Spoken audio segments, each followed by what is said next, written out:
গল্পটি ভালো লাগলে লাইক শেয়ার কমেন্ট করবেন এবং সাবস্ক্রাইব করতে ভুলবেন না।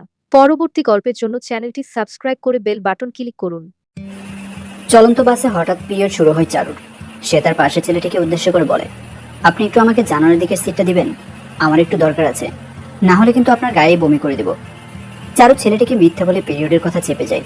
ছেলেটা তার দিকে তাকিয়ে বলে, এটা আমার সিট, আর আমি এখানেই থাকবো, একটু নড়বো না। তাতে আপনি কি করবেন করুন, বেশি দরকার হলে আমার সামনে পড়ুন না। ছেলেটাকে অনেক অনুরোধ করলেও ছেলেটা তার সিদ্ধান্তে অটল থাকে। এদিকে চারু কষ্ট বাড়তে শুরু করে। সে তার চোখ বন্ধ করে এক ঠোঁট দিয়ে আরেক ঠোঁট কামড়ে ধরে সিটে হেলান দিয়ে শুয়ে থাকে। তা দেখেও ছেলেটার মায়া হয় না, সেও সিটে হেলান দিয়ে শুয়ে পড়ে। দীর্ঘ একদিনের জার্নির কেবল 12 ঘন্টা অতিবাহিত হলো, এখনো 12 ঘন্টা রয়েছে। চারুর কষ্টের পরিমাণ ধীরে ধীরে বাড়তে থাকে। চারু যদি জানতো এরকম একটা লোক তার পাশে বসবে, তাহলে খালার বাসায় যাওয়ার প্ল্যানটাই ক্যান্সেল করে দিত। এদিকে ছেলেটার টের চোখে চারুর দিকে তাকাচ্ছে আর চোখ বন্ধ করে নিচ্ছে। এক পর্যায়ে চারুর পাজামা রক্তে ভিজতে শুরু করে, সাথে ব্যথায় বাড়তে থাকে শুরু করে। এটা তার জীবনের তৃতীয় পিরিয়ড। আগেও 2বার এরকম ব্যথা সহ্য করেছে, তবে এবারেরটা আগের বারের তুলনায় ঢের বেশি। রক্ত আস্তে আস্তে দখল নিতে শুরু করেছে সমস্ত পাজামা। চারু এক ঠোঁট দিয়ে আরেক ঠোঁটকে কামড়ে ধরে নীরবে চোখের পানি ফেলছে। ছেলেটা চারুর রক্তাক্ত পাজামার দিকে তাকিয়ে আছে। চারু এবার সিদ্ধান্ত নেই, শত কষ্ট করে হলেও ড্রাইভারকে বলে বাসটা থামাতে হবে। এজন্য সে উঠে দাঁড়ায়। সে উঠে দাঁড়াতে ছেলেটা তার পাজামার দিকে তাকিয়ে বলে, আমি আপনাদের মতো কমন সেন্সিং মানুষ কখনো দেখিনি। এরকম ইম্পর্ট্যান্ট একটা মুহূর্তে কিভাবে পারেন এভাবে জার্নি করতে? নিন, আমি অন্যদিকে ঘুরছি। এই বলে ছেলেটা অন্যদিকে তাকায়, পকেট থেকে রুমাল বের করে চোখ দুটো বেঁধে নেয়। চারুর ভাগ্য ভালো যে সে বাসের সর্বশেষের কোনার সিটে বসেছে, না হলে আজ তাকে বিশাল এক বিড়ম্বনায় পড়তে হতো। ছেলেটা অন্যদিকে তাকিয়ে চোখ বাঁধা অবস্থায় চারুকে উদ্দেশ্য করে বলে, নিন, তাড়াতাড়ি শেষ করুন। ছেলেটার আদেশ পেয়ে চারু খানিকটা কষ্ট করে হলেও তার ব্যাগটা নামায় উপর থেকে। তারপর ব্যাগের চেইন খুলে খুঁজতে শুরু করে এই মুহূর্তে তার কাঙ্ক্ষিত জিনিসটা। সে সমস্ত ব্যাগের কাপড় উলট পালট করেও খুঁজে পায়নি জিনিসটা। চারু বেশ চমকে ওঠে। এদিকে ছেলেটা বারবার তাকে তাগাদ দিয়েই চলেছে। চারু শেষ পর্যন্ত উপায় না পেয়ে একটা মোটা কাপড়ের পাজামা বের করে নিজের ব্যাগ থেকে, তারপর ঝটপট এমনভাবে কাপড়ে বেঁধে নেয় যাতে রক্তাক্ত পাজামাটা দেখা না যায়। চারু পাজামাটা ভালো করে বেঁধে নিয়ে ছেলেটাকে উদ্দেশ্য করে বলে, এবার চোখটা খুলুন। চারুর নির্দেশ পাওয়ার সাথে সাথে চোখ খুলে ছেলেটা। প্রথমে অবাক হয়ে তাকাই চারু পাজামার দিকে, তারপর উপর দিকে তাকিয়ে তাকে উদ্দেশ্য করে বলে, কাজ হয়েছে তো? চারু শুধু মাথা নাড়িয়ে হ্যাঁ বলে, কিন্তু মুখ ফুটে কিছু বলে না। তার উত্তর পেয়ে ছেলেটা আবার নিজের কানে হেডফোন গুঁজে সিটে হেলান দিয়ে বসে পড়ে। এদিকে চারু বুঝতে পারছে না কিছুই। সে নিজের স্যানিটারি প্যাডটা ব্যাগের ভেতরে রেখেছিল, তাহলে এখন নাই কেন? এদিকে ব্যথা খানিকের জন্য হালকা একটু কমলেও পরবর্তীর কথা চিন্তা করে বেশ চিন্তিত হয়ে চারু। রাউজান এসে পড়ছি, কেটা কেটা নামবেন? হেল্পারের এই কথায় চারু আর তার পাশের ছেলেটা দুজনেই জেগে যায়। দুজনে ব্যাগ গুছিয়ে নামার প্রস্তুতি নিতে শুরু করে। প্রথমে ছেলেটা নেমে পড়ে বাস থেকে, তারপর চারু। তারা বাস থেকে নামতেই বাসটা চলতে শুরু করে। চারু আস্তে করে গিয়ে বসে পড়ে একটা দেয়ালে। দেয়ালটা অনেকটা নিচু হয়ে বসতে বিন্দুমাত্র সমস্যা হয় না তার। ছেলেটা চারুকে এক হাত নাড়িয়ে বিদায় জানিয়ে বলে, বাই বাই, ভাগ্যে থাকলে দেখা হবে আবার। এই বলে ছেলেটা হাঁটতে শুরু করে। চারু ধুমধুম করে সেখানে বসে থাকে। কিছুক্ষণ পরে পশ্চিম আকাশের সন্ধ্যা নামবে, চারদিকে নামতে শুরু করবে ঘন কালো অন্ধকার। কিন্তু এখনো কোনো খবর নেই তার খালা কিংবা খালুর। এদিকে সে তার খালার বাসার ঠিকানাও জানে না। বাসায় যে ফোন দিবে, ঠিকানাটা জেনে নেবে তারও উপায় নেই। ফোনে নাম্বার ডায়াল করে কল দিতে ওপাশ থেকে নীরা কণ্ঠ সুন্দর করে বলছে, আপনার ফোনে পর্যাপ্ত পরিমাণ ব্যালেন্স নেই, অনুগ্রহ করে রিচার্জ করুন অথবা ডায়াল করুন এত এত নাম্বারে, আরো ইত্যাদি ইত্যাদি কথা বলছিল। এদিকে পাজামার রক্ত শুকিয়ে গিয়ে এক বিরক্তিকর পরিবেশ তৈরি করেছে। চারু বুঝতে পারছে না তার এখন কি করা উচিত। সে মোবাইলের স্ক্রিনের দিকে তাকিয়ে খানিকটা চমকে ওঠে। এত তাড়াতাড়ি কিভাবে 8টা বেজে গেল বুঝতে পারছে না। চারু সিদ্ধান্ত নেয় আর এখানে বসে থাকবে না, সামনে আগাবে খানিকটা। তারপর কোনো এক মোবাইল রিচার্জের দোকানে গিয়ে মোবাইল রিচার্জ করে বাসায় ফোন দিয়ে ঠিকানাটা জেনে নেবে। চারু তার ব্যাগটা নিয়ে আস্তে আস্তে এগোতে শুরু করে। বেশ কিছুটা কষ্ট হলেও থেমে থাকে না। চারু খানিকটা সামনে একটা দোকান দেখতে পাই। ঠোঁটে ঠোঁট চেপে সেই দোকানকে লক্ষ্য করে হাঁটতে শুরু করে। এক পর্যায়ে সে এসে দাঁড়ায় দোকানের সামনে। দোকানে একজন মহিলা। চারু মহিলাকে উদ্দেশ্য করে বলে, এখানে কি ফ্লেক্সি লোড করা হয়? মহিলা একবার চারুর দিকে তাকিয়ে কিছুটা শুষ্ক গলায় বলে, হ্যাঁ করবেন নাকি, নাম্বার দিন। চারু আর কোনো কথা না বলে মহিলাকে নাম্বারটা দিয়ে দেয়। মহিলা চারুর কথা অনুযায়ী তার ফোনে 50 টাকা রিচার্জ করে দেয়। চারু টাকা পরিশোধ করে মোবাইল বের করে প্রথমে বাসায় ফোন দেয়। প্রায় 5 থেকে 6 বারের মতো রিং হওয়ার পর তার ছোট বোন মারিয়া ফোন ধরে। চারু মারিয়াকে বলে ফোনটা তার বাবাকে দিতে। ছোট্ট মারিয়া বড় বোনের কথা অনুযায়ী ফোনটা তার বাবাকে দেয়। চারু এবার তার বাবার কাছ থেকে ঠিকানাটা শুনে এরকম একরকম মুখস্থ করে ফেলে। তারপর ফোন কেটে দিয়ে খুঁজতে শুরু করে ঠিকানাটা। এই ধর মেয়েটাকে, রক্তভেজা গোলাপ। আজকের রাতটা কেমন হয় খুব মজায় কাটবে রে। বিচিত্র এরকম কথা শুনে চমকে পিছনে তাকায় চারু। কয়েকটা ছেলে তার দিকে এগোচ্ছে। ভয়ে কলিজা শুকিয়ে যায় তার। এদিকে ব্যথা আগের নেই একটু বেড়েছে। চারু বুঝতে পারছে সে দৌড়াতে পারবে না, তবুও দৌড়ানোর ব্যর্থ চেষ্টা করেছে। এক হাতে ব্যাগ, অন্য হাতে মোবাইল নিয়ে দৌড়াতে শুরু করেছে। দৌড়ানোর মাঝে হঠাৎ লক্ষ্য করে কোমরের পাজামাটা খুলে পড়ে গেছে। বেরিয়ে এসেছে রক্তাক্ত পাজামাটা। চারু সেদিকে ভ্রুকুটি না করে দৌড়াতেই থাকে। ছেলেগুলো তার খুব কাছে চলে এসেছে। চারু মনে মনে দোয়া দরুদ পড়ছে। হঠাৎ সে ধাক্কা খায় একজন লোকের সাথে। লোকটা তাকে না দেখে বলে ওঠে, আজকাল রাস্তায় এসব পাগল যে কোথা থেকে বেরোয়, ধুর। এই বলে লোকটা চারুর দিকে তাকায়। চারুও তাকায় লোকটার দিকে। দুজনে চমকে উঠে দুজনকে দেখে। চারু আর লোকটা একসাথে বলে ওঠে, আপনি এখানে? দুজনে একসাথে বললেও ছেলেটার কথাই শোনা যায়। চারু ঝটপট গিয়ে ছেলেটার পেছনে দাঁড়ায়। পেছনের ছেলেগুলো ততক্ষণে এসে পৌঁছেছে তাদের সামনে। ছেলেটাকে দেখা মাত্র অন্য ছেলেগুলো ভয়ে দৌড়াতে শুরু করে। চারু অবাক হয়ে লোকটার দিকে তাকায়। চারু কিছু বলার আগেই ছেলেটা তার চারুকে উদ্দেশ্য করে বলে, আপনি এখানে কেন, এখনো যাননি? চারু এবার সব বলে ছেলেটাকে। ছেলেটা চারুর দেওয়া ঠিকানা শুনে বেশ অবাক হয়। সাথে সাথে জিজ্ঞাসা করে, ওই বাড়ির লোকটা আপনার কি হয়? চারু মাথা নাড়িয়ে উত্তর দেয়, খালু। চারুর উত্তর শোনার সাথে সাথে ছেলেটা চারুর পিঠে খুব জোরে একটা মাইর দেয়। চারু কোনো কিছু বুঝে ওঠার আগেই ছেলেটা চারুর পিঠে একটা মাইর দেয়। তারপর গালটা টেনে দিয়ে বলে, তার মানে তুই আমার সেই পিচ্চি খালাতো বোন? চারু বুঝতে পারছে না ছেলেটা কি বলছে। অচেনা একটা ছেলে তাকে খালাতো বোন বলে দাবি তুলছে। ছেলেটা এবার চারুর হাত ধরে বলে, চল আমার সাথে। এই বলে সে চারুকে টানতে টানতে নিয়ে যায়। চারু হাত ছাড়ানোর চেষ্টা করলেও পারে না, অনেক শক্ত করে ধরে রেখেছে তাকে। এক পর্যায়ে চারু হাত ছাড়ানোর চেষ্টা করা বাদ দিয়ে দেয়, জানে চেষ্টা করেও ফল হবে না। প্রায় 6 মিনিটের মতো হাঁটার পর তারা এসে পৌঁছায় একটা বাসার সামনে। ছেলেটা এবার চারুর হাত ছেড়ে দিয়ে দরজায় মারতে শুরু করে। সাথে সাথে দরজা খুলে যায়। ওপাশে দাঁড়িয়ে আছে চারুর খালাতো বোন রিমি। রিমি চারুকে দেখেই জড়িয়ে ধরে। ভেতর থেকে রিমির মা রিমিকে উদ্দেশ্য করে বলে, কে রে রিমি? রিমি খানিকটা চিল্লিয়ে উত্তর দেয়, চারু। রিমি চারুর পাজামার দিকে তাকিয়ে ভরকে যায়। সে তাড়াতাড়ি চারুকে ভেতরে নিয়ে যায়। চারুকে নিয়ে নিজের রুমে প্রবেশ করে দরজা লাগিয়ে দেয়। তারপর সে নিজেই চারুর ব্যাগ থেকে একটা পাজামা বের করে চারুকে দিতে দিতে বলে, আগে পাজামা চেঞ্জ করে আয়। চারু আর কোনো কথা না বলে ব্যাগ থেকে আরেকটা জামা বের করে পাজামা সমেত জামা নিয়ে ওয়াশরুমে প্রবেশ করে। লক্ষ্য শাওয়ার নিয়ে পরিষ্কার হয়ে বের হওয়া। প্রায় 20 মিনিটের মতো শাওয়ার নেওয়ার পর বের হয় চারু। সে বের হয়ে দেখে রিমি বিছানায় বসে আছে। চারু গিয়ে রিমির পাশে বসে পড়ে। রিমি কিছু বলে ওঠার আগেই চারু তাকে বলে, আমি জানি তুই কি ভাবছিস। যে জিনিসটা তোর শুরু হয়েছে 13 বছর বয়সে, সেটা আমার শুরু হয়েছে 16 বছর বয়সে, তাই না? রিমি চারুর কথায় মাথা নাড়িয়ে বলে, সাধারণত 10 থেকে 14 বছরের মধ্যে শুরু হয়, কিন্তু তোর 16 কেন? চারু এবার তার মাথাটা নিচু করে বলে, প্রথমে ব্যাপারটা নিয়ে আমি খুবই চিন্তিত ছিলাম। তারপর ডাক্তারকে দেখালে ডাক্তার বলে আমি অতিরিক্ত চিকন হওয়ার কারণে আমার এই অবস্থা। আর আমার প্রথম হয়েছে 3 মাস আগে, এটা ছিল তৃতীয়, বুঝছিস? রিমি এবার হাসি মুখে বলে, আচ্ছা এখন এসব বাদ দে। শোন, কলেজ তো 1 মাসের ছুটি, এবার ছুটিটা আমরা জমিয়ে কাটাবো। ভাইয়াও আজকে ফিরে আসলো। এবারের ছুটিটা অনেক মজায় মজায় কাটবে মনে হয়, কি বলিস তুই? চারু উত্তর দেওয়ার আগে দরজায় ঠকঠক আওয়াজ হয়। রিমি তাড়াতাড়ি উঠে দরজা খুলে দেয়। দরজার ওপাশে দাঁড়িয়ে আছে চারুর খালামণি আর তার গুণধর ছেলে। তাদের দেখে চারু উঠে দাঁড়ায়। চারুর খালা এসে চারুকে বসিয়ে দিয়ে নিজে পাশে বসেন। তারপর শুরু করে দেন, হাউ ডু ইউ ডু। এক পর্যায়ে হাউ ডু ইউ ডুর পালা শেষ হলে তিনি ডিনারের জন্য আসতে বলে সেই স্থান ত্যাগ করেন। এতক্ষণ থেকে দাঁড়িয়ে দাঁড়িয়ে সব শুনছিল ছেলেটা আর রিমি। রিমি এবার তার ভাইকে বলে, আদনান ভাইয়া, কালকে আমরা বেড়াতে যাব। চারু বুঝতে পারে তার গুণধর খালাতো ভাইয়ের নাম আদনান।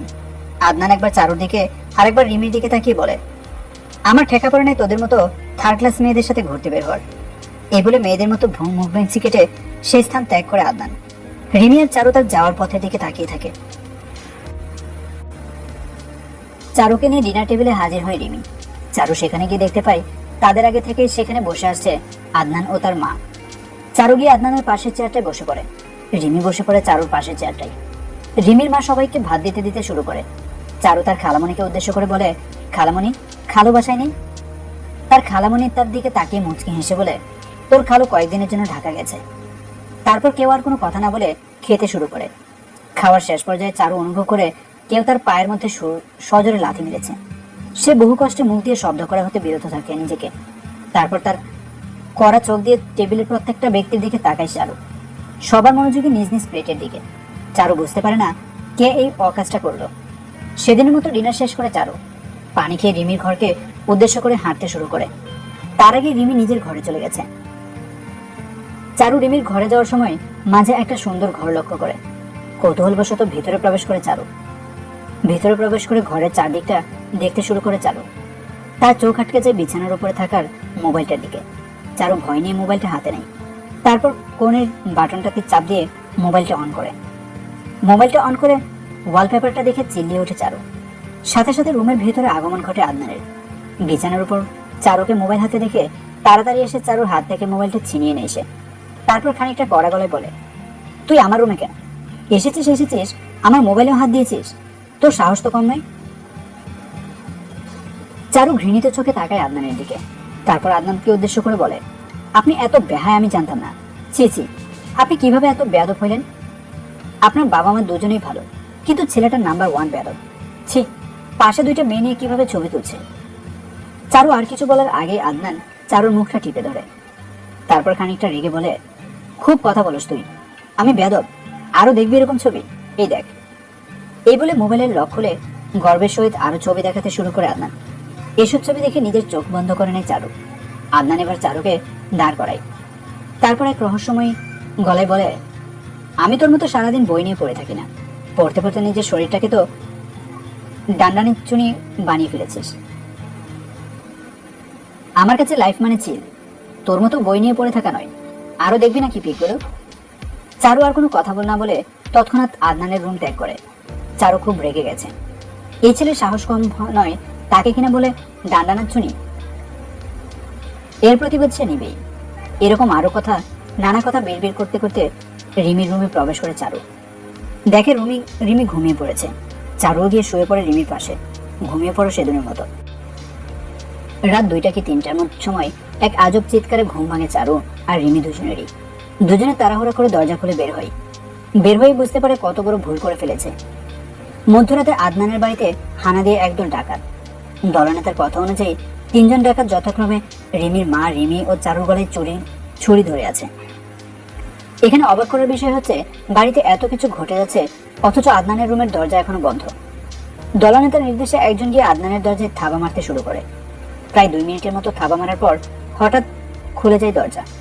দরজার উপর সে ভেসে উঠে সদ্য ঘুম থেকে ওঠা আদনানের মুখখানা। সে চোখ ঢুকতে বলে, কে রে, এত রাতে কেউ এভাবে ডাকাডাকি করে নাকি? তার এই কথার জবাবে একজন ডাকাত বলে ওঠে, আমরা ডাকাত, আজ তোমাদের বাড়ি ডাকাতি করব। আদনান তাদের চমকে দিয়ে উত্তর দেয়, ডাকাতি করবে তো করো, আমার দরজায় থাবা মারছো কেন? তোমরা যা করার করো, কিন্তু আমার ঘুমের ডিস্টার্ব দিও না। এই বলে সে রুমের দরজা বন্ধ করে দেয়। তার এরকম কথাবার্তায় ডাকাত দল সহ উপস্থিত সবাই বোকা হয়ে যায়। এবার ডাকাত দলনেতার কথা অনুযায়ী অন্যান্য লোকেরা এক এক করে চলে যায় সবকিছু আনতে। এদিকে সবারই গলায় ছুরি ধরা। এই অবস্থায় কেটে যায় 10 মিনিট। হঠাৎ তাদের ঘরের ভেতরে প্রবেশ করে কয়েকজন ছেলে। তারা সংখ্যায় 20। ডাকাত দলনেতা তাদের দেখে চমকে যায়। তাদের হাতে পিস্তল রয়েছে। সাথে সাথে খুলে যায় আদনানের ঘরের দরজা। ধরে ফেলা হয় ডাকাতদের। বাসায় উপস্থিত সব আত্মীয় স্বজনরা আদনানকে নিয়ে মেতে আছে, যা মোটেও সহ্য হচ্ছে না চারুর। কালকে সংবদ্ধ একটা ডাকাত দলকে ধরিয়ে দেওয়ার পর আদনানের কথা মতোই সবাইকে বাড়িতে দাওয়াত দেওয়া হয়েছে। সবাই আদনানের প্রশংসা করছে, শুধুমাত্র চারু আর রিমি বাদে। এবার আদনান সবার মাঝ থেকে উঠে এসে রিমি আর চারুর সামনে দাঁড়ায়। রিমি তাকে দেখে মুখটা সরিয়ে নেয়। আদনান এবার নিজের কনুইটা ডলতে বলে, বুঝলি, তোরা দুইটা হইলে গবেট। গবেট কথাটা শুনে রিমি আর চারু দুজনে প্রচন্ড রেগে যায়। তাদের রাগ দেখে আদনান আবার বলতে শুরু করে, সারা জীবন গবেট থাকলে হবে না, আমার মতো বুদ্ধিমান হতে শেখো। দেখো আমি কিভাবে কালকে ডাকাত দলকে ধরিয়ে দিলাম। ও শিট, তোরা দেখবি কি করে, তোরা তো আজ তো কানা। আদনান যে তাদের অপমান করছে সেটা ঢের বুঝতে পারছে দুজনেই, কিন্তু কিছু বলতে পারছে না, শুধু ভেতরে ভেতরে রেগে যাচ্ছে। এমন সময় আদনানের পাশে এসে দাঁড়ায় তার ফুফাতো বোন, শুরু করে দেয় ন্যাকামি। এই মেয়েটাকে ওষালগ্ন থেকে দেখতে পারে না রিমি, শুধু ছেলেদের সাথে ঢলাঢলি করে। মেয়েটা আদনানের কাঁধে হাত রাখে, আদনানও তার কাঁধে হাত রাখে। এবার মেয়েটা রিমি আর চারুর দিকে তাকিয়ে বলে, এদের দাঁড় করে রেখেছো কেন আদু? মেয়েটার এমন ন্যাকামি দেখে চারুর ইচ্ছে করছে কষে দুইটা থাপ্পড় মারতে, কিন্তু ভদ্রতার খাতিরে সেই ইচ্ছাটাকে দমন করে চারু। আদনান এবার মেয়েটির দিকে তাকিয়ে বলে, কাদের কথা বলছো? এই গবেরগুলোর? আরে এগুলো তো আজ তো একটা অবুদ্ধিমানের ডিপি, তাই তাদের কিছু টিপস দিচ্ছি বুদ্ধিমান হওয়ার। আর তুমি তো জানো আমি কত বুদ্ধিমান।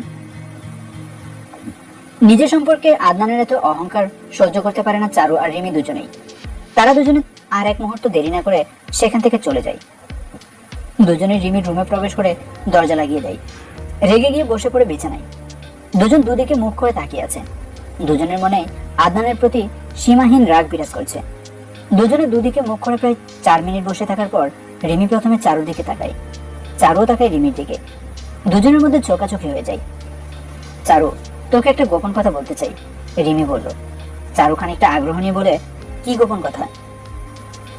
রিমি তার মাথাটা নিচু করে ফেলে, তারপর গলার আওয়াজটা কিছুটা নিচু করে এক নিঃশ্বাসে বলতে শুরু করে, তোকে আমাদের বাড়িতে নিয়ে আসা হয়েছে একটা ছেলেকে দেখানোর জন্য। ছেলেটা বাবার বন্ধুর ছেলে, আমেরিকাতে থাকে। তোর সাথে তার বিয়ের কথা চলছে। এতে তোর বাবা মাও রাজি আছে। আজকে তারা আসছে, আজকে তোকে ছেলেটা দেখতে আসবে। খুব তাড়াতাড়ি তোর বিয়ে দিবে তোর বাবা মা। আমাকে বলতে নিষেধ করলেও আমি তোকে বলে দিলাম। কথাগুলো এক নিঃশ্বাসে বলে ফেলে রিমি। চারু অবাক হয়ে রিমির মুখের দিকে তাকিয়ে আছে। রিমি মজা করছে নাকি সত্যি বলছে বোঝার চেষ্টা করছে।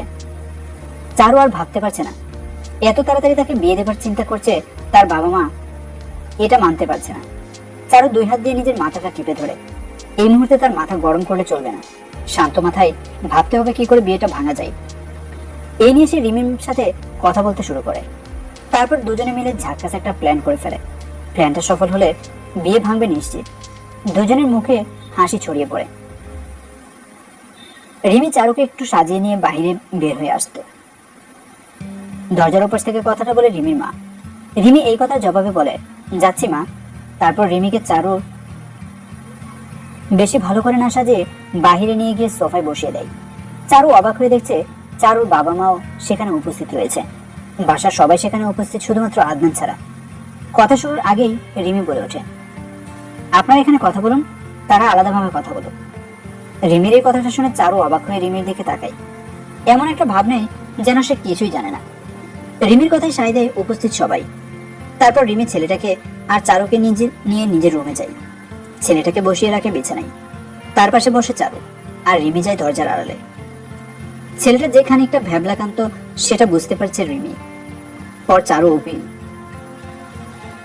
এক পর্যায়ে ছেলেটা চারুর কাছে 1 গ্লাস পানি চাই। চারু উঠে যায় বেলকনির দিকে। এই মুহূর্তে একটা বাক্স হাতে ভেতরে প্রবেশ করে রিমি। ছেলেটা তাকে দেখে মাথা নিচু করে নেয়। রিমি বাক্সটা নিয়ে গিয়ে রাখে ছেলেটার সামনে। ছেলেটা আস্তে করে রিমিকে জিজ্ঞাসা করে, বক্সটাতে কি? রিমি বাক্সটা খুলে দিয়ে বলে, আপুর পোষা সাপ। এই বলে রিমি সেখান থেকে চলে যায়। যাওয়ার সময় দরজাটা লাগিয়ে দিয়ে যায়। এদিকে সাপটা আস্তে আস্তে মাথা তুলে তাকাতে থাকে। কালো রঙের এই সাপটা দেখে ভীষণ ভয় পেয়ে যায় ছেলেটা।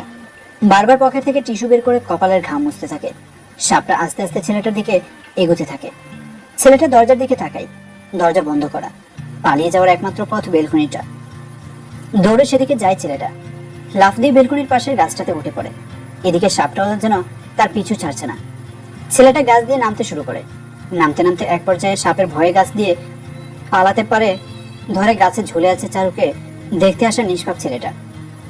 না পারছে নামতে, না পারছে উঠতে। এদিকে বেলকনি থেকে সাপটা তাকিয়ে আছে তার দিকে। মোবাইল বের করে ভিডিও করছে আর হাসাহাসি করছে চারু আর রিমি। এক পর্যায়ে ধপাস করে পড়ে যায় ছেলেটা। দৌড়ে বেলকনিতে যায় রিমি আর চারু। ছেলেটা পড়ে গিয়ে যে ব্যথা পেয়েছে সেদিকে ভ্রুক্ষেপ করছে না। সে পা খোঁড়াতে খোঁড়াতে দৌড়াচ্ছে। রিমি আস্তে করে সাপটা তুলে নিয়ে গিয়ে বাক্সতে ভরে রাখে। এবার চারু গিয়ে বসে পড়ে বিছানার উপর। রিমি খানিকটা দৌড়াতে দৌড়াতে যায় নিচে বসার ঘরে। গিয়ে হাঁপানোর অভিনয় করে সে। তাকে এভাবে হাঁপাতে দেখে তার মা জিজ্ঞাসা করে, কিরে এভাবে হাঁপাচ্ছিস কেন?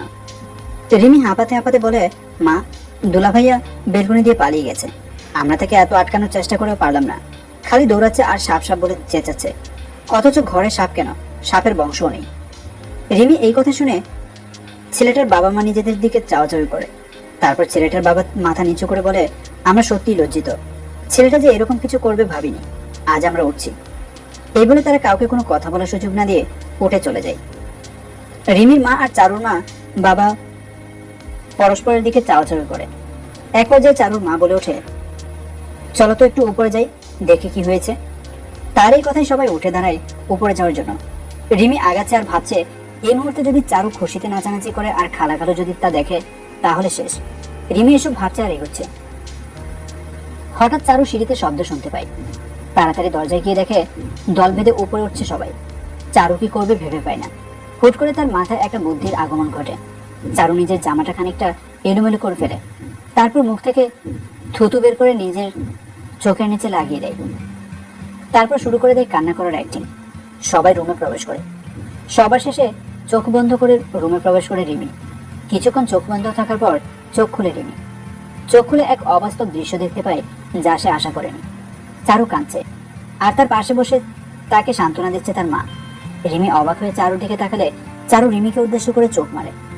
চোখেতে রিমি বোঝে নেই এটা কি। ছেলের বাসা থেকে ফোন দিয়েছে। ফোন রিসিভ করে লাউড স্পিকার দেয় চারুর বাবা। রিমি আর চারু দুজনে ভড়কে যায়। ছেলেটা যদি সব বলে দেয় তাহলে দুজনেই শেষ। কিন্তু সে সেরকম কিছুই ঘটল না। উল্টো তারা বলে আবার নাকি কালকে আসবে, এসে সবকিছু পাকা করে যাবে। এই কথাটা শুনে চারুর বাবা মায়ের মনে স্বস্তি আসলেও অস্বস্তি দেখা দেয় চারুর মনে। তার মনের সঙ্গে রিমির মনেও দেখা দেয় একই রোগ। তৎক্ষণাৎ সেখান থেকে চলে যায় দুজনেই। রিমি তার রুমে গিয়ে বিছানায় বসে পড়ে। চারু ভেতরে প্রবেশ করে খানিকটা জোরে লাগিয়ে দেয় দরজাটা। তারপর গিয়ে বসে পড়ে রিমির পাশে। দুজনের এর মধ্যে চোখাচোখি হলে দুজনেই হেসে ফেলে। তারপর পুনরায় গম্ভীর হয়ে চারু বলে, একবার ভাগাইলাম, আবার নাকি আসবে। এবার কি করবো বুঝতে পারছি না। তোর মাথায় কি কোনো বুদ্ধি আসছে? রিমি নীরবে মাথা নাড়িয়ে বলে, না। এই মুহূর্তে দরজায় ঠক ঠক শব্দ হয়। চারু উঠে গিয়ে দরজা খুলে দেয়। দরজার ওপাশে দাঁড়িয়ে আছে আদনান। আদনান চারুকে সরিয়ে দিয়ে ভিতরে প্রবেশ করে। তারপর ধপ করে বসে পড়ে শুয়ে পড়ে বিছানাটাতে। রিমি অবাক হয়ে আদনানকে দেখছে। আদনান এবার রিমি আর চারু দুজনেকেই উদ্দেশ্য করে বলে, ছেলেটা নাকি পালিয়ে গেছে। আদনানের এই কথায় রিমি আর চারু দুজনেই মাথা নাড়ায়। আদনান এবার শোয়া থেকে উঠে দাঁড়িয়ে বলে, আমার মনে হচ্ছে তোরা কিছু করেছিস, না হলে একটা ছেলে এমনি পালাবে। চারু মুখটা খানিকটা মলিন করে বলে, আমরা কি করবো বলো, আমার ভাগ্যই এরকম। আদনান এবার উঠে চারুর সামনে দাঁড়ায়। তারপর খানিকটা শুষ্ক গলায় বলে, মন খারাপ করিস না, কালকে তো আবার আসবে। কালকে আমিও থাকবো ছেলেটার সাথে, দেখি কি করে পালাই। এই বলে আদনান ডেবিল মার্কা একটা হাসি দিয়ে সেখান থেকে চলে যায়। রিমি আর চারু দুজন দুজনের দিকে তাকায়। তারা কি ইচ্ছে করে এই বিপদটাকে ডাকিয়ে আনলো নাকি? আদনান যদি ছেলেটার সাথে থাকে তাহলে তো তাদের প্ল্যান খাটবে না। আবার নতুন উদ্যমে ভাবতে থাকে চারু আর রিমি। সেদিনের মতো রাতে ডিনার করে শুয়ে পড়ে বাসার সবাই। চারু আর রিমি দুজনেই শুয়ে পড়ে। রিমির চোখে ঘুম আসলেও চারুর চোখে আসে না ঘুম। অনেকক্ষণ শুয়ে থাকার পরেও যখন ঘুম আসছে না, তখন চারু সিদ্ধান্ত নেয় ছাদে যাবে। আস্তে করে উঠে ছাদের পথে রওনা হয় চারু। ছাদে লাইট থাকার সুবাদে এই অন্ধকার রাতে আলোকিত ছাদটা, তবে একদিকে কিছুটা অন্ধকার রয়েছে। চারু ছাদের চারদিকে পায়চারি করতে থাকে। পায়চারি করার সময় চারু দেখতে পায় দোলনাটাতে ঘুমিয়ে আছে আদনান। বুকের উপরে মোবাইলটা পড়ে আছে। চারু আস্তে আস্তে আদনানের দিকে এগোতে থাকে। এক পর্যায়ে চারু আদনানের সামনে গিয়ে তার মোবাইলটা নেওয়ার চেষ্টা করে। হালকা একটু নড়ে ওঠে আদনান। চারু মনে করে আদনান জেগে গেছে, তাই ছাদ থেকে ভুয়ো দৌড় দিয়ে চলে যায় নিজের ঘরে। তারপর ঝটপট বিছানায় শুয়ে পড়ে। সাথে সাথে তার চোখে দেখা দেয় ঘুমরাজ। সকালবেলা থেকে বাড়ির সবাই ব্যস্ত, এখনই ছেলেপক্ষ দেখতে এলো বলে। এদিকে চারুকে সাজানোর ভার পড়েছে রিমির উপরেই, তাই চারুকে নিয়ে মেতে আছে রিমি। এক পর্যায়ে ছেলেপক্ষ এসে পড়ে বাড়িতে। তাদেরকে ভেতরে নিয়ে আসে আদনান। চারুর বাবা আমজাদ সাহেব তাদের বসতে বলে। তারা বসতে বসতে বলে, আজকে বেশি দেরি করবে না, সবকিছু ঠিকঠাক করেই এখনই চলে যাবে। আদনান গিয়ে বসে পড়ে ছেলেটার পাশে। কথা বলার এক পর্যায়ে ছেলের বাবা বলে, তো কালকে তো আপনার মেয়েকে ভালো করে দেখতেই পেলাম না, আজকেও কি দেখতে দিবেন না? আমজাদ সাহেব মুচকি হেসে বলে, অবশ্যই দেখবেন। আদনান, যাও তো চারুকে নিয়ে আসতে বলো। এই আদেশ পেয়ে মুহূর্ত দেরি না করে সেখান থেকে উঠে পড়ে আদনান ও রওনা দেয় রিমির রুম লক্ষ্য করে। সে রুমে প্রবেশ করে রিমিকে উদ্দেশ্য করে বলে, চারুকে নিয়ে যেতে বলছে। রিমি আদনানের সাথে কোনো কথা না বলে চারুকে নিয়ে নিচে আসে। নিচে এসে চারুকে বসিয়ে দেয় ছেলেটার পাশে। তার পাশে বসে রিমি। ছেলেটা যে লজ্জা পাচ্ছে তা বুঝতে বেশ কষ্ট হচ্ছে না কারো। সব শেষ হয়ে গেলে তারা সবাই উঠে দাঁড়ায়, এক এক করে বিদায় নিতে শুরু করে। চারু আর রিমি দৌড়ে ছাদে যায়। প্ল্যান অনুযায়ী ছাদে সবকিছু রেডি আছে, যখন বের হবে শুধু কাজ করা বাকি। সবাই কাজ থেকে বিদায় নিয়ে বাসা থেকে বের হয়ে ছেলের বাবা মা আর ছেলে। তারা বের হতেই তাদের মাথা লক্ষ্য করে পচা কুমড়ো ছুরি মারে রিমি আর চারু। তারপর টপ করে বসে পড়ে দুজনে, আস্তে করে রওনা দেয় নিজেদের রুমে। এদিকে পচা কুমড়ো মাথায় পড়ায় রেগে বোম হয়ে গেছে ছেলের মা বাবা। তাদের বাসায় ডেকে এনে এভাবে অপমান করা হচ্ছে। গা দিয়ে দুর্গন্ধ ছুটছে সবার। এমনকি একটা কাকও এসে বসেছে ছেলের বাবার মাথায়। বাসার সামনে দাঁড়িয়ে রাগে কাঁপছেন ছেলের বাবা। তাদেরকে বাসায় এনে এভাবে অপমান করা হলো সেটা মানতে পারছে না।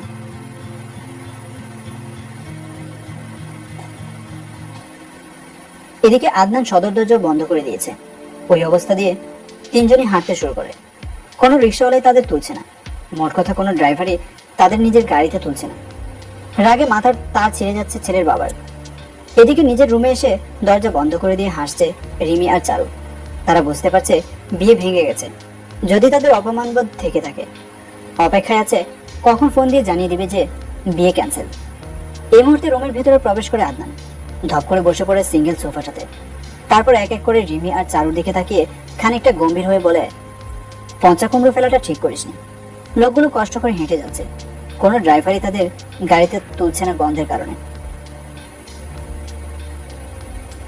আদনানের মুখে এই কথাটা শুনে ভীষণ চমকে ওঠে রিমি আর চারু দুজনেই। রিমি তোতলাতে তোতলাতে বলে, তো তুমি জানলে কেমন করে? আদনান এবার একটা ডেবিল মার্কে হাসি দিয়ে বলে, আমাকে চিনলি না তোরা? তোদের এসব কাণ্ড কারবার আমার মোবাইলে ভিডিও করা আছে, দেখ। এই বলে আদনান তাদের সামনে তার মোবাইলটা ধরে। একটা ভিডিও দেখা যাচ্ছে। ভিডিওটাতে রিমি আর চারু পচা কুমড়ো তুলে নিচে ফেলে দিচ্ছে। চারু অবাক হয়ে বলে, কিন্তু তুমি তো তখন নিচে ছিলে। আদনান আবার সেই রহস্যময় হাসিটা দিয়ে বলে, কিন্তু মোবাইল তো উপরে ছিল, দোলনার এক কোনায়। আচ্ছা বাদ দে, ভিডিওটা সবাইকে দেখানো দরকার, কি বলিস? এই কথা বলার সাথে সাথে রিমি আর চারু দুজনেই আদনানের দুই হাত চেপে ধরে অনুরোধ করতে শুরু করে। আদনান এক পর্যায়ে রাজি হয়, তবে একটা শর্ত দিয়ে। শর্তটা হলো চারু আর রিমি প্রত্যেকদিন আদনানকে 300 করে টাকা দিবে। যেদিন দিতে পারবে না সেদিন ভিডিওটা দেখাবে সে। এই বলে হন করে রুম ত্যাগ করে আদনান। চারু আর রিমি তাকিয়ে আছে তার যাবার পথে। দুপুর 12টার দিকে বিছানায় অলসভাবে শুয়ে আছে রিমি আর চারু। এই মুহূর্তে ভেতরে প্রবেশ করে চারুর বাবা মা আর রিমির মা। দুজনেই শোয়া থেকে উঠে বসে। চারু বাবার বসে সিঙ্গেল সোফাটাতে, আর চারুর মা আর রিমির মা বিছানায়। চারুর বাবা এবার মাথা নিচু করে বলতে শুরু করে, আমি কিছু বুঝলাম না, ওরা এখানে সবকিছু ঠিকঠাক করে বাড়িতে যেতে যেতে মত পাল্টালো কেন? জিজ্ঞেস করলে বলে কিনা আমরা মানুষকে বাসায় ডেকে এনে অপমান করেছি। চারু বুঝতে পারে বিয়ে ভেঙে গেছে, তাই কাঁদো কাঁদো গলায় তার বাবাকে বলে, বাবা আমার বিয়েটা আবার ভেঙে গেল, আমি শেষ পর্যন্ত তোমাদের কুলক্ষী হলাম। এই বলে সে বিছানা থেকে উঠে ছাদের উদ্দেশ্যে রওনা দেয়। রিমি তার অ্যাক্টিং দেখে মুচকি মুচকি হাসছে। এদিকে ছাদে প্রবেশ করে নাচতে শুরু করেছে চারু। কি মজা আকাশে বাতাসে, বিয়ে ভেঙে গেছে, নাচতে শুরু করে দিয়েছে চারু। নাচতে নাচতে সে খেয়াল করে ছাদের এক কোণে দাঁড়িয়ে আছে আদনান। চারু চুপি চুপি আদনানের দিকে এগোতে থাকে। সম্পূর্ণ নিঃশব্দে সে পৌঁছে যায় আদনানের ঠিক পেছনে। কানটা এগিয়ে দিয়ে শুনতে চেষ্টা করে আদনান কি বলছে। আদনান ফোনে কথা বলছে। চারু অবাক হয় আদনানের চোখের পানি নিচে পড়তে দেখে। চোখের পানি দেখে তার আগ্রহ দ্বিগুণ হয়ে যায়। আদনান চোখের পানি ফেলছে আর বলছে, আমি ভাবতে পারিনি তোমার বাবা এতটা নিষ্ঠুর। তুমি চিন্তা করিও না, আমি কালকেই তোমাকে নিয়ে পালাবো। আমার এতদিনের ভালোবাসা কখনো বিফলে যাবে না। ফোনের ওপাশ থেকে কথা শোনা গেলেও ততটা ভালোভাবে শুনতে পাচ্ছে না চারু। তবু আধো আধো শোনা যাচ্ছে যে তুমি এসো না প্লিজ। এমনি আমার নিজের বাবা নয়, সৎ বাবা, জানো আমাকে না শিকল দিয়ে বেঁধে রেখেছে। এক মুহূর্তের জন্য মনে হচ্ছে তোমার বুকটাতে আমার শেষ নিঃশ্বাস যায়। আমার যাই মনে হোক না কেন, তুমি আসিও না। আমাকে যেমন শিকল দিয়ে বেঁধে রেখেছে, তোমাকে দেখলে গুলি করে ফেলবে। তার চেয়ে সেই মদখোর ছেলেটাকে বিয়ে করি। আদনান ফুপিয়ে ফুপিয়ে বলে, আমাকে এত তাড়াতাড়ি ভুলে গেলে? মনে নেই আমরা কি শপথ করেছিলাম? আমি তোমাকে নিয়ে আসবোই ওখান থেকে। প্লিজ তুমি আর একটু কষ্ট করো। ওখান থেকে আবার বলতে শুরু করে, না তুমি আসবে না, এই বলে কান্না করছে। তারপর শোনা যায় খুব জোরে কান্নার আওয়াজ। আদনান বারবার বলছে কি হয়েছে, কিন্তু কোনো জবাব আসে না। শুধু শোনা যাচ্ছে কান্না আর মায়ের আওয়াজ। আদনান পিছনে ঘোরার আগেই চারু সেখান থেকে চলে আসে। তারপর রওনা দেয় নিচের উদ্দেশ্যে। ছাদের মধ্যে দোলনাতে বসে কাঁদছে আদনান। চারু নিচে নামতে নামতে চোখে হাত দিয়ে চমকে ওঠে। তার চোখেও পানি। সত্যি তার জানা ছিল না এমন ভালোবাসাও হয়। চারু কোনো কথা না বলে রিমির রুমে প্রবেশ করে। রিমি বিছানায় ঘুমিয়ে পড়েছে। ঘরে আর কেউ নেই। চারু গিয়ে নিঃশব্দে রিমির পাশে শুয়ে পড়ে। এখনো তার চোখ দিয়ে পানি পড়ছে। কেউ কতটা পরিমাণে ভালোবাসলে শিকলে বাঁধা থেকেও মনের মানুষটাকে ফোন দেয়। সত্যি চারু অবাক হয়েছে এই কথাগুলো শুনে। চারুর ইচ্ছে করছে আদনানের পাশে দাঁড়াতে, কিন্তু কিভাবে? চারু ঘুমানোর চেষ্টা করলেও তার চোখে ঘুম আসছে না। এক পর্যায়ে সে উঠে বসে। তারপর কিভাবে রওনা দেয় আদনানের ঘর লক্ষ্য করে। আদনানের ঘরে প্রবেশ করে সে একটা অদ্ভুত গন্ধ পায়। প্রথম যেদিন ঢুকেছিল এই গন্ধটা তার নাকে আসেনি। গন্ধটা যেন চারুকে নিজের দিকে টানছে। চারু গিয়ে বিছানার উপর বসে পড়ে। পাশে বেলকনিটাতে তার চোখ আটকে যায়। একটা নীল ডায়েরি। চারু ভাবতে থাকে ডায়েরিটা পড়বে নাকি পড়বে না। না না করতে করতে সে প্রথম পাতাটা উল্টায়। চোখে পড়ে অবাক করা একটা ফটো।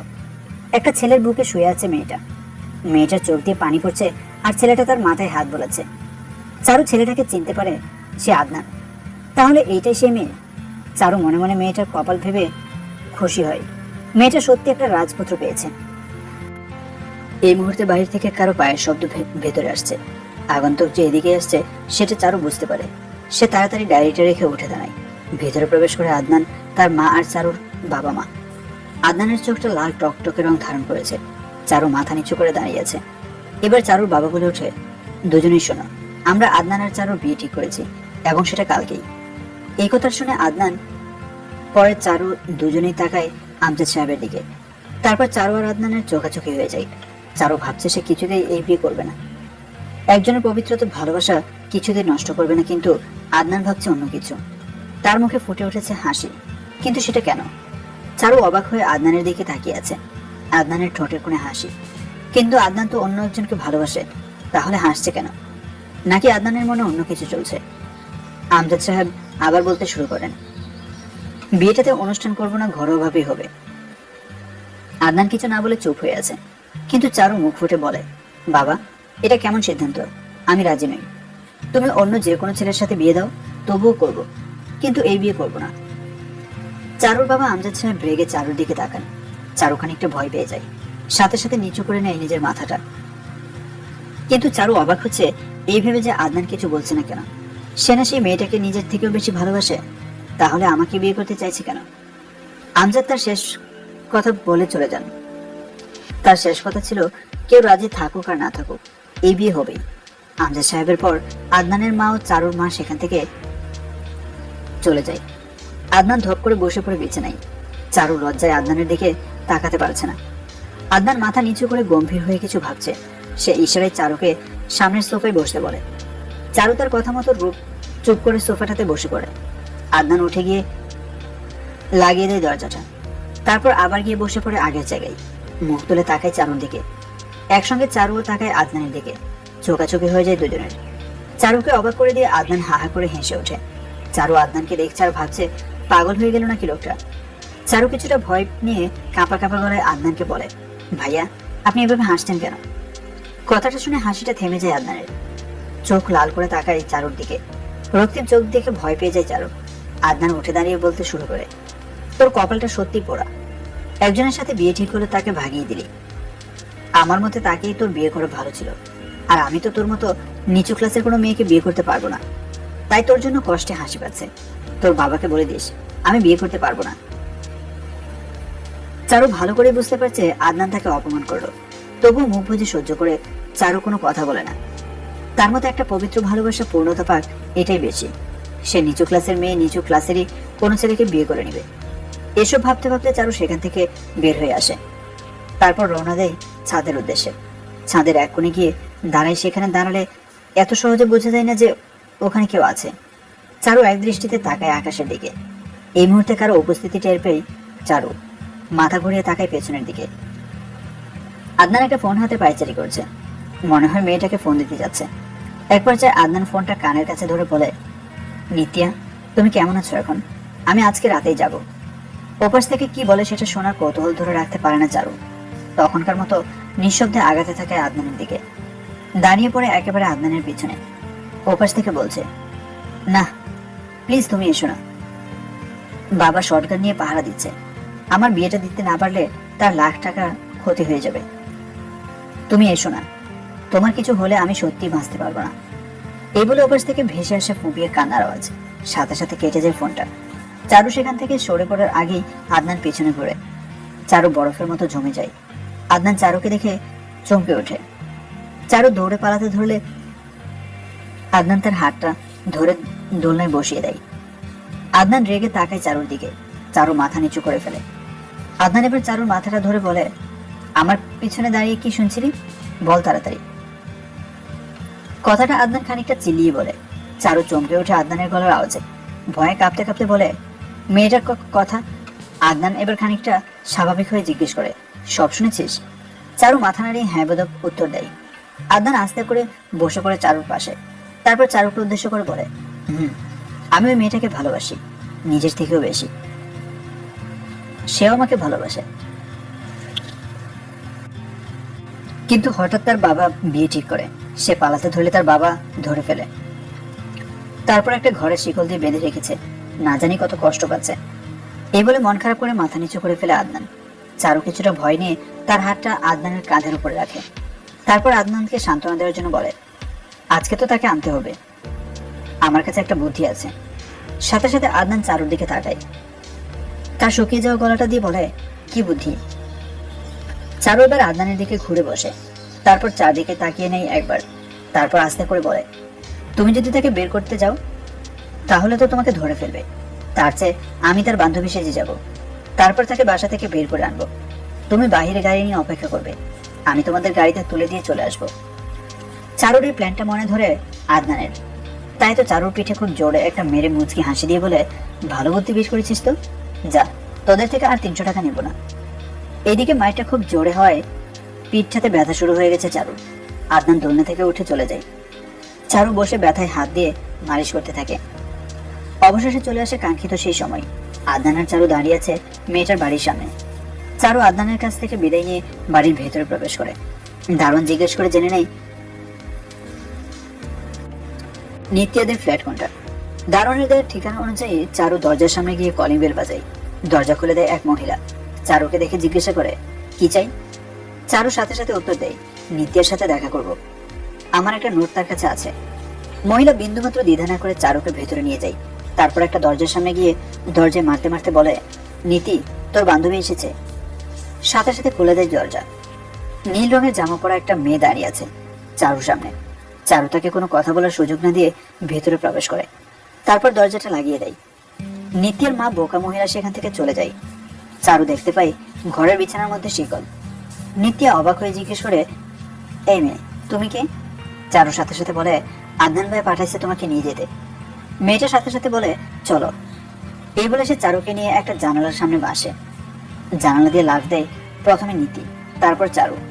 রোডের ওপাশে দাঁড়িয়ে আছে আদনান। চারু আর নিত্যকে আসতে দেখে বাইকে বসা থেকে উঠে দাঁড়ায়। নিত্যা আর চারু দৌড় দেয় আদনানকে লক্ষ্য করে।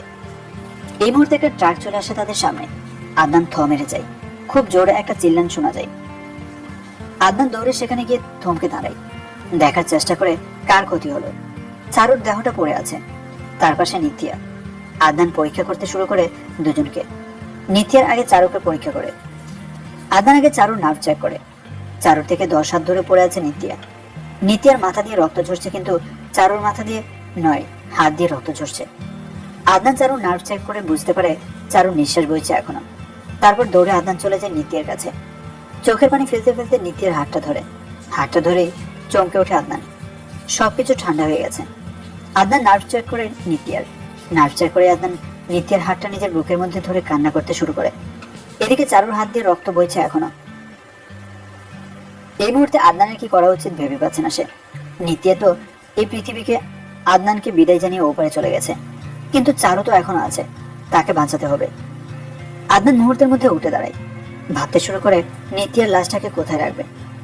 আদনান কোলে তুলে নেয় নিত্যাকে। নিত্যার রক্তে ভিজে যায় আদনানের সাদা পাঞ্জাবি। আদনান নিত্যার লাশটাকে নিয়ে গিয়ে রাখে তাদের বাসার সামনে। তারপর দৌড়ে এসে চারুকে নিজের বাইকে তোলে।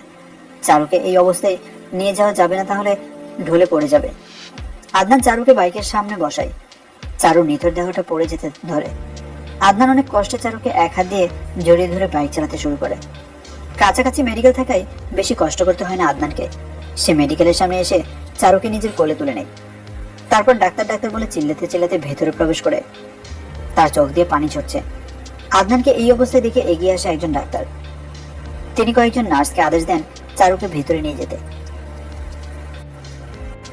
তিনি আদনানকে অপেক্ষা করতে বলে নিজের ভেতরে প্রবেশ করেন। আদনান ধপ করে বসে পড়ে মেঝেতে। সাথে সাথে আবার উঠে দাঁড়ায় আদনান। কান্না করতে করতে বাইক নিয়ে আবার রওনা দেয় নিত্যাদের বাসার উদ্দেশ্যে। কিছুক্ষণ পরে সেখানে পৌঁছায় আদনান। নিত্যার মৃতদেহটা এখনো পড়ে আছে দরজার সামনে। আদনান নিত্যাকে কোলে নিয়ে দৌড়াতে শুরু করে। এক পর্যায়ে রাস্তায় হোঁচট খেয়ে পড়ে যায় আদনান। নিত্যা তার কোল থেকে ঢলে পড়ে। আদনান নিত্যা জোরে জোরে ধরে কান্না করতে থাকে জোরে জোরে। কিছুক্ষণ পরই জ্ঞান ফেরে চারুর। তাকিয়ে দেখে হাতে ব্যান্ডেজ করা। পাশে দাঁড়িয়ে আছে একজন সুদর্শন ডাক্তার। চারু খানিকটা উত্তেজিত হয়ে ডাক্তারকে জিজ্ঞেস করে, আমি কি এখন নিরাপদ? আর কতক্ষণ অজ্ঞান হয়েছিলাম? চারুর মুখের কথা শুনে ডাক্তারটা খানিকটা হেসে বলে, 1 ঘন্টা যাবত আপনি অজ্ঞান ছিলেন। আপনি এখন নিরাপদ। শুধুমাত্র এই হাতটাতে চোট পেয়েছে আপনার। আপনাকে একটা ছেলে কোলে নিয়ে এসেছিল, কিন্তু এখন তাকে খুঁজে পাওয়া যাচ্ছে না।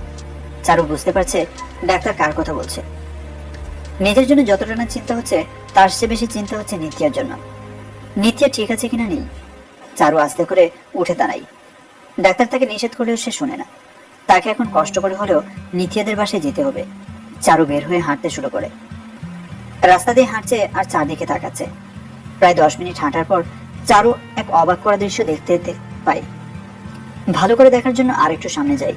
সামনে এগিয়েই চমকে ওঠে চারু। মাটিতে পড়ে আছে নিত্যের দেহ। তার বুকের উপর মাথা রেখে নীরবে কান্না করছে আদনান। রাতের চাঁদের আলোয় আবছা আবছা দেখা যাচ্ছে আদনানের মুখটা। চারু আদনানকে দেখলেও আদনান এখনো চারুকে দেখতে পায়নি। আদনান এবার উঠে দাঁড়ায়। তারপর নিত্যের মাথাটা নিজের কোলে তুলে নেয়। তারপর রক্তাক্ত কপালে একটা ভালোবাসার পরশ এঁকে দেয়। চোখ দুটোতে ছুঁয়ে দেয় ভালোবাসার পরশ। তারপর চুলগুলো নাড়তে নাড়তে আদনান বলতে শুরু করে, নিধি, তুমি আমাকে ছেড়ে গেলে কিভাবে? আমি এখনো বিশ্বাস করতে পারছি না। মনটা বারবার বলছে নীতি যায়নি, এই তো নীতি শুয়ে আছে। এইটুকু বলে চোখের পানি মুছে আদনান আবার বলতে শুরু করে, যাই হোক, আমি জানি তুমি আর ফিরে আসবে না, কিন্তু তোমার এই দেহটা সারা জীবন আমার কাছে থাকবে। তুমি শুধু আমার থাকবে। যেদিন আমার মৃত্যু হবে সেদিন একসঙ্গে একই কবরে দুজনেই থাকবো। আমি থাকতে তোমাকে কারো হাতে দেব না। এই মাটিও যেন তোমাকে ছুঁতে না পারে। এই বলে নিজের মাথাটা নিত্যের বুকের উপর রাখে আদনান। চারু সবকিছু দেখছিল এতক্ষণ ধরে। চারুর চোখের পানি বাঁধ মানছে না। চারু আস্তে আস্তে আদনানের দিকে এগোতে থাকে। আদনানের কাছে গিয়ে ধপ করে বসে পড়ে। এক হাতে ব্যান্ডেজ থাকার কারণে অন্য হাতটা দিয়ে আদনানের মাথায় হাত দেয়। আদনান চমকে ওঠে, তাড়াতাড়ি করে উঠে বসে। সামনে চারুকে দেখে সাথে সাথে চারুকে জড়িয়ে ধরে আদনান। চারুকে জড়িয়ে ধরে কান্না শুরু করে আদনান। চারু এক হাত দিয়ে আদনানের মাথায় হাত বুলিয়ে দিতে থাকে। বাবা আদনান, ছেড়ে দাও না ওকে, ও তো মরে গেছে। ওকে রেখে কি হবে? তুমি ওকে ছেড়ে দাও, ওর জানাজা হবে তো। কথাটা আদনানকে উদ্দেশ্য করে বলে আদনানের মা। তার সাথে নিত্যের বাবা মা, চারুর বাবা মা সবাই রয়েছেন। সবাই খবর পেয়ে এসে ভিড় জমিয়েছে রাস্তাটায়। চারুই আদনানের মোবাইলটা দিয়ে চারুর বাবা মাকে কল দিয়েছে। আশেপাশের কয়েকজন প্রতিবেশীও আছে সেখানে। আদনান এখনো নিত্যাকে ধরে আছে। এক পর্যায়ে নিত্যের বাবার কথা মতো আদনানকে নিত্যের কাছ থেকে আলাদা করে নেয় কয়েকজন প্রতিবেশী। সাথে সাথে নিত্যাকে সেখান থেকে নিয়ে যায় কয়েকজন মহিলা। আদনান পাগলের মতো গালাগাল করছে, সর্বোচ্চ চেষ্টা করছে নিত্যের কাছে যাওয়ার। এক পর্যায়ে নিত্যকে ভেতরে নিয়ে যেতে দেখে অজ্ঞান হয়ে পড়ে আদনান। নিত্যের কবরের উপর শুয়ে আছে আদনান। তার পাশে বসে আছে চারু। দুজনের চোখ দিয়ে পানি পড়ছে। দিনের আলো ফুটেছে অনেক আগে। গোরস্থানে মানুষ আসছে আত্মীয়দের কবর জিয়ারত করার জন্য। চারু আদনানকে তোলার চেষ্টা করলে আদনান চারুকে ঝটকা দিয়ে ফেলে দেয়। তারপর আদনান কবরটার উপর শুয়ে বলতে শুরু করে, নীতি, তোমার সাথে শেষ দেখাটাও হলো না, মাফ করে দিও আমাকে। তোমার বুকে মাথা রেখে কাটাতে চেয়েছিলাম সারা জীবন, কিন্তু ভাগ্য আমার পক্ষে ছিল না। জানো, এখন আমার খুব মনে পড়ছে তোমার কথাগুলো। ইচ্ছে করছে তোমার কাছে চলে যেতে, আমি তোমার কাছে যাব। এই বলে আদনান পাশে থাকা একটা লোহা হাতে তুলে নেয়, নিজেই নিজের মাথায় মারার প্রস্তুতি নিতে শুরু করে। চারু দৌড় দেয় আদনানের দিকে। বন্ধুরা, আজকের গল্পের নাম তৃণসজ্জা, লিখেছেন নিয়াজ মুকিদ। বন্ধুরা, গল্পটি কেমন হয়েছে তা অবশ্যই কমেন্টে জানিয়ে দিন। ভালো লেগে থাকলে অবশ্যই একটি লাইক দিয়ে ভিডিওটি শেয়ার করে আমাদের চ্যানেলের সাথেই থাকুন।